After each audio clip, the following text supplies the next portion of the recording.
Hello everyone, welcome to Kushika Education. मैं हूं आपके एजुकेटर पूर्णिमा दर सिंह। तो चलिए आज समझते हैं इंडियन फ़िलोसफ़ी के बारे में। इंडियन फ़िलोसफ़ी होता क्या है। अब ये कई बार जो एग्ज़ाम होता है हमारा, उसमें जो हमारी इंडियन फ़िलोसफ़ी है उसमें पूछा जाता है कि हमारी इंडियन फ़िलोसफ़ी कितने वेज़ में रिप्रेजेंट की गई है। तो हमारी इंडियन फ़िलोसफ़ी के 6 सिस्टम हैं, ठीक है। तो हर सिस्टम का अलग अलग फाउंडर है। तो ये 6 सिस्टम कौन से हैं? विशेषिका, न्याय, संख्या, योगा, पूर्व मीमांसा, वेदांता और उत्तर मीमांसा। अब फिलोसफी क्या होता है?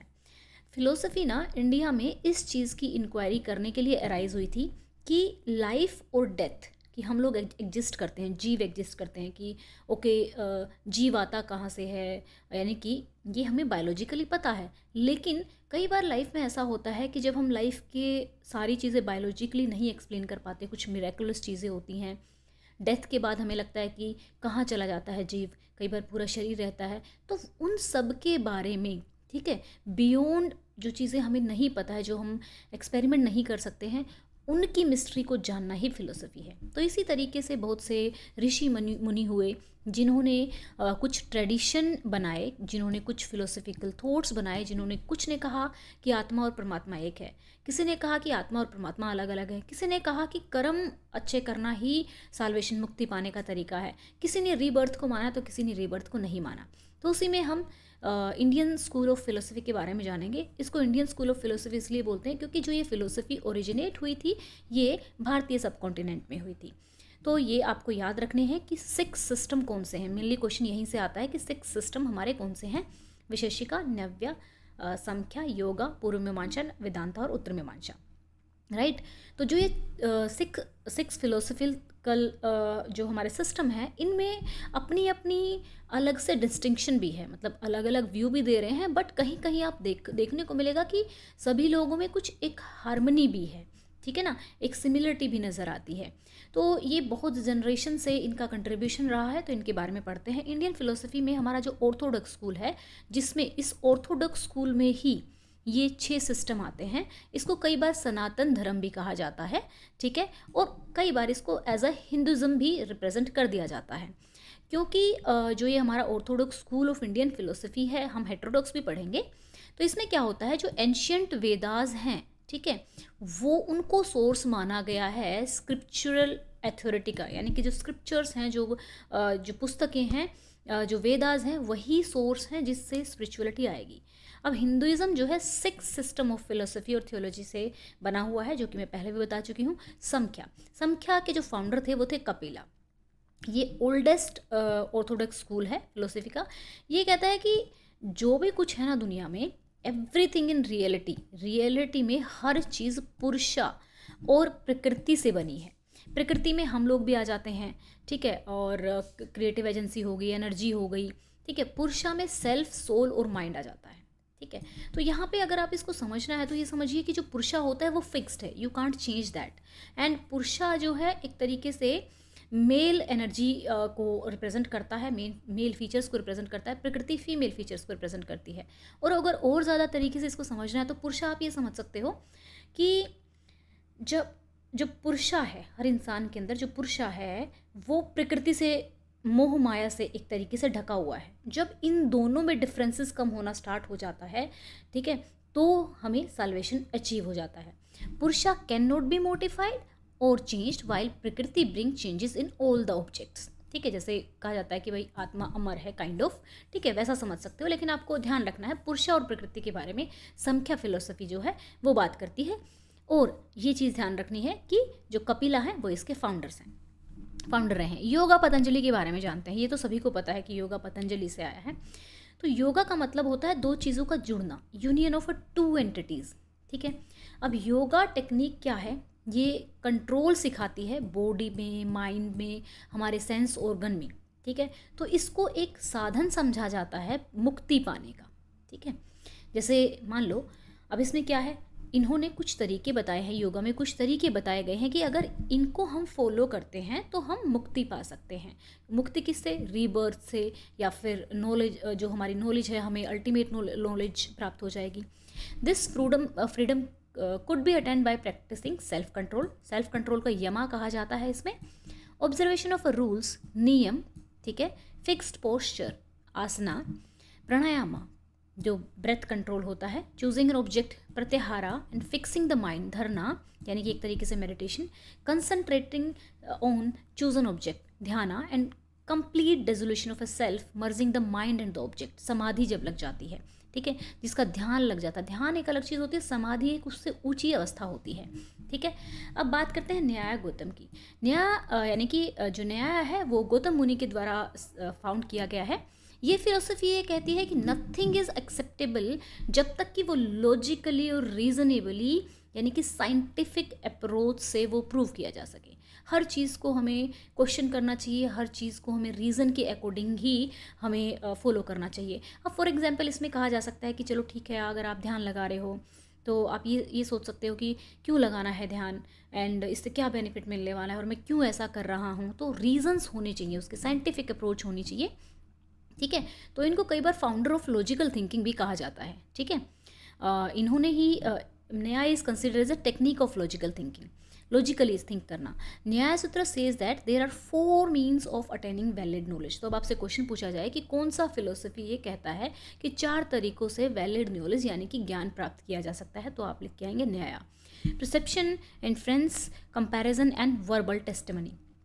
वैशेषिका, वैशेषिका जो है कन्नड़ जो है इन्होंने फाउंड किया था, ठीक है। इस फिलोसफी में क्या कहा गया है कि the basis of school philosophy is that all object in the physical universe are reducible to finite number of atom and Brahmana. यानी कि कुछ भी फिलोसफी है वो एक फाइनाइट नंबर ऑफ एटम पे, ऐसा जैसे लाइक मैं विपश्यना करती हूँ तो उसमें कहा जाता है कि जब हम धीरे धीरे धीरे धीरे ध्यान करते जाते हैं, धीरे धीरे ध्यान करते जाते हैं, तो एक ऐसी स्टेज आती है कि बिल्कुल एटम से भी छोटी स्थिति पहुँच जाती है, तो वही ब्राह्मणा है, ठीक है। Finite number of atoms and ब्राह्मणा, ठीक है, regarded as a fundamental force that cause consciousness in these atoms. Vaisheshika system considered as realistic and objective philosophy of universe. तो अब क्वेश्चन कैसे आ सकता है कि कौन सा इंडियन फिलोसफिकल सिस्टम को रियलिस्टिक और ऑब्जेक्टिव फिलोसफी ऑफ यूनिवर्स माना जाता है। The reality according to this philosophy has many bases or category which are substance, attribute, action, genes, distinct quality and inherence. अब यहाँ पे वैशेषिका जो थिंकर्स हैं वो बिलीव करते थे object of universe are composed of 5 elements. जो अब आपसे पूछा जा सकता है कि 5 एलिमेंट्स में कौन बिलीव करता है। न्याय का हमने देखा 4 तरीके से हम नॉलेज पा सकते हैं। वैशेषिका कहता है कि कोई भी पर्सन जो बना हुआ है अर्थ, वाटर, एयर, फायर और इधर यहाँ पे आकाश को रिप्रेजेंट करता है, ठीक है। They believe that God is guiding principal. ये चीज़ें कंपोज्ड हैं, मतलब पूरा यूनिवर्स इन चीज़ों से मिलकर बना है, 5 चीज़ों से, और जो भगवान है वो इन सब चीज़ों को गाइड कर रहा है। The living being were rewarded और punished according to law of karma, ठीक है, कि कर्मा के अकॉर्डिंग उनको उनके जो एक्शंस हैं, मेरिट है, डिमेरिट है, उनके यानी कि गुण है, अवगुण है, उनके अकॉर्डिंग उनको पनिश किया जाता है। विशेषिका एंड नया स्कूल इवेंचुअली मर्ज्ड। कई बार आपको लगेगा कि विशेषिका और एक जैसे ही हैं because they're closely metaphysical theory, क्योंकि ये भी परसेप्शन को एक्सेप्ट करता है और इन्फ्रेंसेस को, और जो हमारा न्याय है वो भी। पूर्व मीमांसा की बात करते हैं, जेमिनी ने फाउंड किया था। ये एक तरीके से ये फिलोसफी जो है एनकम्पास करती है दोनों को, न्याय और वैशेषिका सिस्टम को, दोनों को। तो ये इम्फेस करती है कंसेप्ट ऑफ वैलिड नॉलेज, यानी कि वैलिड नॉलेज को अकॉर्डिंग टू मीमांसा। वैसे तो ये सभी के सभी जो 6 के 6 सिस्टम हैं वो वेदास को मानते हैं, लेकिन इन्होंने ये कहा है कि जो भी सच्चाई है वो वेदास में ही है, एटर्नल है, और उसी में सारी नॉलेज है, ठीक है। According to Mimamsa philosophy Vedas are eternal and possess all knowledge, and religion means fulfillment of duties prescribed by Vedas. It says that the essence of Veda is dharma. ये कहती है कि जो एसेंस है वेदास का वो धर्मा है। By the execution of dharma one earns merit which leads one, मतलब वो कहता है कि वेदास का जो एसेंस है वो धर्मा है, मतलब वो धर्मा सिखाता है। और धर्मा अगर कोई धर्म यानी कि धर्म यहाँ पे किसी रिलीजन को नहीं रिप्रेजेंट करता है। जब ये लोग धर्म कहते हैं, धर्म का मतलब है कि अपने अंदर के विकार दूर करना, अपने अंदर की जो इम्प्योरिटीज़ हैं उनको दूर करना, तो वही हर इंसान की ड्यूटी है, राइट। वेदांता की बात करते हैं कि ये एक तरीके से अंत था वेदास का, और ये इसमें जो फिलोसफिकल टीचिंग है उपनिषद की वो यहाँ पे मेंशन की गई है, ठीक है। मिस्टिकल उपनिषद क्या है? मिस्टिकल और spiritual contemplation with the Vedas, with in the Vedas, ठीक है। रादर देन ब्राह्मणा the text in its own way and producing its own series of सब कमेंट्रीज। तो देखो वेदांता के अंडर ही कुछ स्कूल्स डेवलप हुए हैं, ठीक है, जो इनको कहा जाता है। तो वेदांता अद्वैतवाद, जिसको आदि शंकरा ने फेमस किया था, तो उन्होंने कहा था कि बोथ इंडिविजुअल जो जीव है, जो आत्मा है, और ब्राह्मणा जो है वो सेम है। और जब हम ये डिफरेंस, क्योंकि अद्वितीय कह रहा है, अद्वितीय का मतलब दो नहीं, द्वैत दो होता है, ठीक है, अद्वितीय का मतलब एक, ठीक है। तो knowing the difference cause liberation, जब हमें ये डिफरेंस पता लग जाता है कि ओके भगवान और सेल्फ यानी कि जीव एक ही है, और जब ये हमें रियलाइज हो जाता है तो तब वो साल्वेशन यानी कि मुक्ति मिल जाती है। विशिष्ट अद्वैतवाद, ये रामानुज जो है ये इनके फाउंडर थे। ये बिलीव करते थे दैट ऑल डाइवर्सिटी एक दिन एक यूनिफाइड ब्रह्मा में मिल जाएगी जाके, ठीक है। द्वैता यहाँ पे दो की बात की जा रही है। तो माधवाचार्य इनके फाउंडर थे। इन्होंने कहा था ब्राह्मणा और आत्मा दो डिफरेंट एंटिटी हैं, और भक्ति के थ्रू हम उस ब्राह्मणा की पूजा करके हम क्या कर सकते हैं? एटर्नल साल्वेशन पा सकते हैं। जैसे कि आप गीता में देखते हैं द्वैत अद्वैतवाद, ठीक है, द्वैत अद्वैतवाद, निम्बार का, ठीक है, स्टेट दैट ब्राह्मणा इज द हाईएस्ट रियलिटी। ब्राह्मणा जो है हाईएस्ट रियलिटी है, द कंट्रोलर ऑफ ऑल, मतलब ये सब कुछ ब्राह्मणा ही है और वही सब कुछ कंट्रोल कर रहा है। शुद्ध अद्वैतवाद वल्लभाचार्य ने फाउंड किया था। इन्होंने कहा था कि both God and individual self are the same but not the different, ठीक है। तो यहाँ पे द्वैतवाद जो है, जिस दो को मानता है, तो वो कहता है कि ब्राह्मण और आत्मा अलग अलग और भक्ति के थ्रू हम पा सकते हैं। बाकी में आप देखेंगे कि सभी एक ही चीज़ की बात कर रहे हैं कि हम ही सेल्फ हैं और हम ही भगवान हैं। अचिंत्य भेदा अभेदा, ठीक है, अचिंत्य Chaitanya Mahaprabhu, it emphasise that individual यानी कि जीव जो हम हैं is both different and not different from Brahma, ठीक है, दैट इंडिविजुअल जीवात्मा is both different and not different from Brahma. तो यहाँ पे कहा जाता है कि भेद अभेदा, क्योंकि जब हम अपनी रियलिटी से नहीं मिले होते हैं तब तक हम अलग होते हैं, but when we meet with the reality then we become the Brahmana. तो this is the kind of explanation.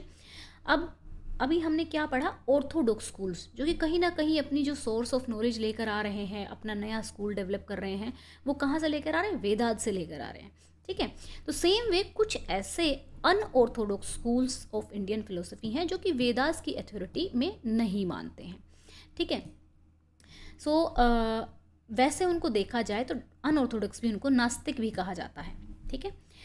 तो यहाँ पे चार्वाका कहाँ है? चार्वाका कहते हैं कि देखो भाई, जो कुछ है इसी दुनिया में है, इस दुनिया के बाद लाइफ डेथ के बाद कोई और अदर वर्ल्ड एग्जिस्ट नहीं करता है।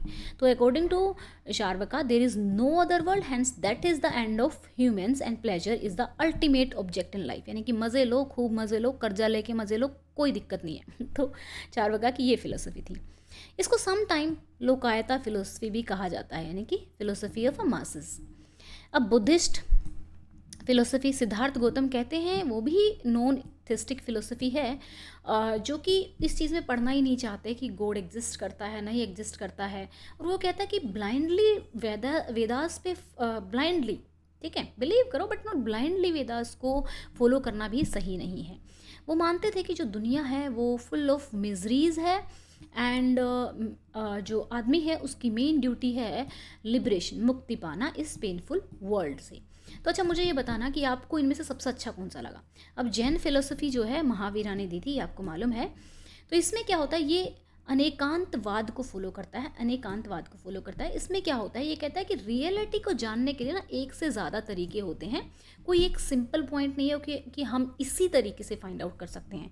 वैसे देखा जाए तो जैन फिलोसफी इज़ गुड, ठीक है, इन जैसा कि साउंड कर रही है, that no single point of view is completely true according to Jainism only the Kevalins. लेकिन ये भी अल्टीमेटली उसी बात पे आ जाता है कि जो सन्यासी होते हैं, जो एक तरीके से घर बार छोड़ के एक तरीके से पूजा करते हैं, मतलब वही बात है ना, शुरू में ही कहा कि इन सभी स्कूल्स में एक हार्मनी है, एक सेम चीज़ भी फाउंड की जाएगी और इनका एक डिफरेंस भी है। Those who have infinite knowledge can know the true answer and that all other would only know a part of answer, ठीक है। तो ये 6 फ़िलोसफ़ीज़ थी। आई होप सो आपको ये अच्छा लगा होगा। और ये मैं क्यों करवा रही हूँ, क्योंकि आई विल खुशी का एजुकेशन पे जब भी मैं कुछ डालती हूँ तो मैं वो डालती हूँ जो मुझे पढ़ना होता है, और वो और भी बच्चों के काम आ जाता है तो अच्छा लगता है। क्योंकि आज के टाइम पे रिसेंटली मैं सोशियोलॉजी पढ़ रही हूँ, तो अभी जो लेक्चर्स आएंगे वो सोशियोलॉजी के आएंगे। तो जो भी बच्चे सोशियोलॉजी से रिलेटेड हैं उनको ये ज़रूर काम आएगा, क्योंकि जब भी वो इंडियन सोशियोलॉजी के बारे में पढ़ेंगे तो उनके ये काम आने वाला है। अगर आपको ये वीडियो अच्छी लगी है तो ज़रूर लाइक करना, वीडियो को लाइक कर देना और चैनल को सब्सक्राइब कर देना। प्लस मुझे ये बताना कि आप इनमें से किसको फॉलो करते हो। बहुत से लोग तो चारवाक को फॉलो करते होंगे कि लाइफ के बाद कुछ नहीं है, बस जो है वो है, ठीक है, यही है। तो मुझे कमेंट करके ज़रूर बताएंगे। Thank you, have a nice day, may God bless you.